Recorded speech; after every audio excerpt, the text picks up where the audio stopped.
Näytäpäs vielä mitä meillä siellä on. Elikkä tässä on nyt CD-levy. Tällainen, siinä on jotain. Se on normaali CD-levy. Pitäisikö se pistää... Ei kun se onkin nyt oikein. Joo, elikkä näin. Kytkemme virran.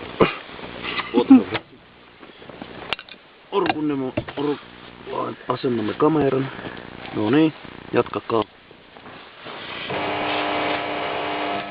Jaa, tämähän on erittäin interessanttia.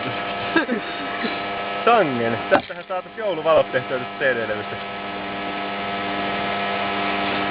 Säkenöi. Joo. Kirjallisesti. Se levy poltetaan. Joo. Mikä on musiikkiaiheinen. Se on kyllä DVD-levy, mutta ei se haittaa. Tämä mikroaaltouuni lukee kaikkia formaatteja. Ja polttaa myös sitä myöten. Tarkastamme kytkennän. Siitä tuli kaunis. Joo. Se on sangen uuden aikainen. Hyvä kakku. Se on muuten Pritskahti. Sitten seuraavaksi voisi ottaa CD-asemaan se. Niin. Soittaskohan se? Mitäs seuraavaksi kytketään sinne? Tuli sähkön haju. Mitä kytketään? Mitäs? Pistetäänkö meidän energiasäästölamppu? No kokeillaan. Joo.